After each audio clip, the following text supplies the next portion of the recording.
Welcome back. As you can tell, the costumes just keep coming. Oh, yes. I really like this one. It makes me look nerdy in a good way. And then I have this. It used to glow in the dark, but I didn't pay attention to the directions and I threw it in the washer anyways. Life's little mistakes.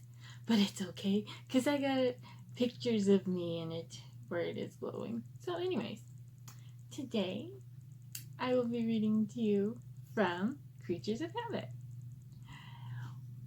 I might read the whole chapter. You never know what I'm doing today. You never know. I might, though. I might. Let's just see how it goes. It's on my computer still because I haven't bought it yet myself.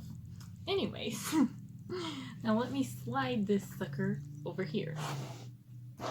I adjusted the table so that it could work with me.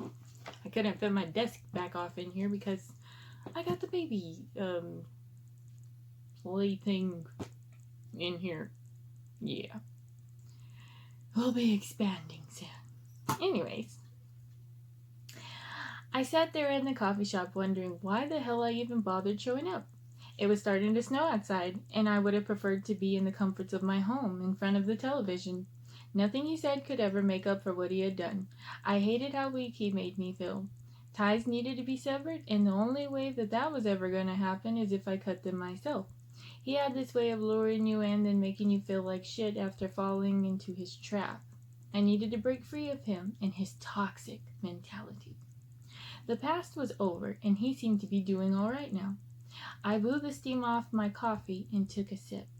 It was not what I was expecting at all. I wrinkled my nose and slid it away from me and started pinching off pieces of my banana nut muffin, eating them. I didn't have much of an appetite that day. Suddenly the door to the shop opened and he strolled in there, 6 foot tall, jet black hair, caramel skin, snake bites, and the sides of his head shaved and his bangs long. He knew he was hot, and that was another issue that we encountered in our relationship. Too many girls flocked to him on a daily. I was tired of fighting them off and trying to prove myself worthy of his affection. The corner of his plump lips rose at the sight of me.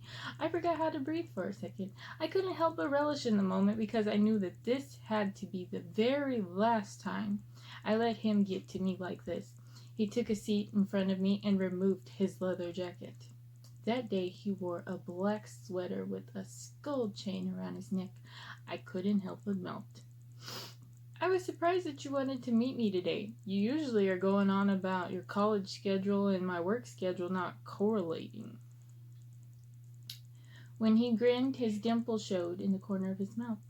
I needed to fight the urge to bite my lip. The way he could just be near me and turn me on was too much for me to handle.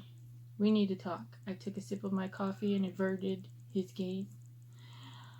Okay. You sound as if you're breaking up with me, he laughed nervously. This has got to stop. His eyes saddened. You're breaking up with me?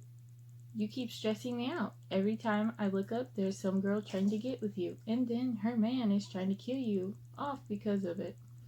Not to mention that after everything we went through, you underappreciated me. You know that I would do anything for you. This is not healthy for me. All your depression is just destroying us. I have done all that I can do, and I'm tired. Not to mention the fact that you're starting to do drugs. That's not okay. You need to see a counselor. I know that you aren't even on the brink of being over what happened to you.